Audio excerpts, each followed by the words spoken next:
नमस्कार वर्कर्स, मैं संजोगिता एक बार फिर हाजिर हूँ एक नई जानकारी के साथ। वीडियो शुरू करने से पहले आप सबसे रिक्वेस्ट है कि जिसने भी अभी तक मेरे चैनल को सब्सक्राइब नहीं किया है जल्दी से मेरे चैनल को सब्सक्राइब कर दें, बेल आइकन को भी दबा दें ताकि आने वाली सारी वीडियोज़ की नोटिफिकेशन आपके मोबाइल पर आ जाए। तो चलिए वर्कर्स, वीडियो शुरू करते हैं। तो वर्कर्स, मुझे बहुत सारी लड़कियों के कमेंट आ रहे हैं। हमारे जोन की एक लड़की है, वो उसने भी मुझे बोला कि दीदी मेरा स्टॉक रजिस्टर और फैमिली सर्वे रजिस्टर पोषण ट्रैकर पे नहीं दिख रहा है।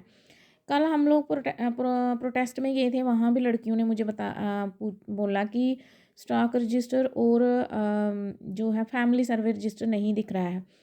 तो वर्कर्स, मैं आपको इंटरफेस मैंने खोला हुआ है, ये तो देखिए यहाँ पे ना तो स्टॉक रजिस्टर है ना फैमिली सर्वे है। तो सच में मैंने उनको बोला था मैं चेक करूँगी। ये इसलिए 2 रजिस्टर यहाँ से हट गए हैं क्योंकि 2 और ऑप्शन यहाँ पे नए जुड़ गए हैं, ये वेरिफिकेशन बाय सुपरवाइज़र और जो बेनिफिशियरी इंटरफेस रिक्वेस्ट। ठीक है, ये 2 जुड़ गए हैं। ये वेरिफिकेशन बाय सुपरवाइज़र मैंने आपको बता दिया था। तो बेनिफिशियरी इंटरफेस रिक्वेस्ट जो है, इसके बारे में भी मैं आपको एंड में बताऊँगी। बहुत इंपॉर्टेंट है ये, इसको इग्नोर नहीं करना है। तो पहले मैं आपको बता दूं कि अगर आपके रजिस्टर नहीं दिख रहे हैं, दोनों फैमिली सर्वे रजिस्टर और स्टॉक रजिस्टर, तो आप कहाँ से देखोगे? तो हम लोग इसके लिए चले जाएंगे मोर पे। ठीक है,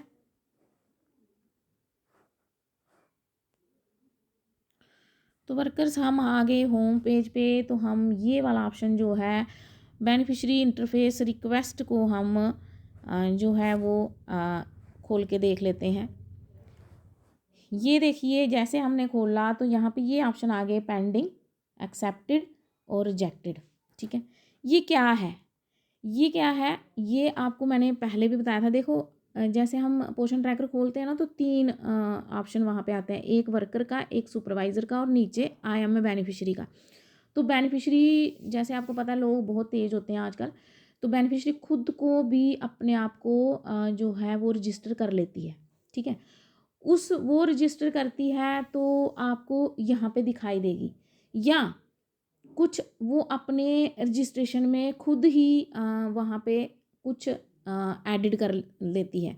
ठीक है, जब हम वो खोलते हैं तो वहाँ पे बहुत सारे जो है ऑप्शन आते हैं, और बेनिफिशियरी खुद को रजिस्टर कर सकती है अपना फ़ोन नंबर डाल के। उनको ओटीपी आता है, फिर वहाँ से वो जो उनके पास वाली आंगनवाड़ी सेंटर होती है वहाँ पे खुद ही आ जाते हैं। तो वो अपने आप को जो है वहाँ पे रजिस्टर कर सकती है। और भी वहाँ पे जो ऑप्शन आते हैं, जैसे कोई इशू रेज़ कर सकती है, जैसे आपको आपको पता है ग्रीवियंस भी बहुत सारी आती हैं। ठीक है, तो ये जो है जहाँ एडिट कर सकती है खुद ही, अपना नाम गलत हो गया, जहाँ मोबाइल नंबर गलत हो गया, या कुछ भी काम वहाँ पे करती है, तो आपको यहाँ पे रिक्वेस्ट जो है वो यहाँ पे आ जाती है आपके पोषण ट्रैकर पे। इसलिए आपने इसको चेक करते रहना है। यहाँ पे नोटिफिकेशन में जो भी हमें पेंडिंग होता है ना, तो उसकी नोटिफिकेशन हमें आती है। जैसे हम वहाँ जाते हैं, कहीं भी होम विजिट पेंडिंग होती है तो यहाँ पे नोटिफिकेशन आ जाती है। इसी तरह से अगर आपको कोई रिक्वेस्ट आई है और रिक्वेस्ट अभी तक आपने देखी नहीं है, तो वो पेंडिंग में शो होगा। अगर उस बेनिफिशियरी को आपने वेरीफाई किया, वो ठीक है, सब कुछ ठीक है, तो आप एक्सेप्ट कर लोगे। और अगर आपको लगा कि वो बेनिफिशियरी एलिजिबल नहीं है, जहाँ उसकी डेट ऑफ बर्थ ठीक नहीं है, जहाँ जहाँ कुछ भी उसका जो है वो उसने ऐसे ही भर दिया है, तो आप रिजेक्ट भी कर सकते हो अगर आप सेटिस्फाई नहीं हो। तो देखो, ये एक बेनिफिशियरी यहाँ रिजेक्ट की हुई है।